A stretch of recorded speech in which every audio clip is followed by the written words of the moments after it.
Hey guys, in this video we're going to take a look at how you can turn on or turn off App Store offload unused apps on the iPhone 15 series.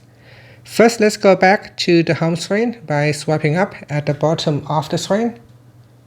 From the home screen, tap on Settings.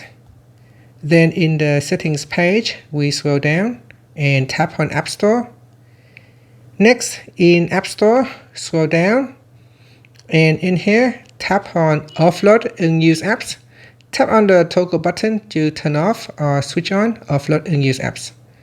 Now I say here, automatically remove unused apps, but keep all documents and data.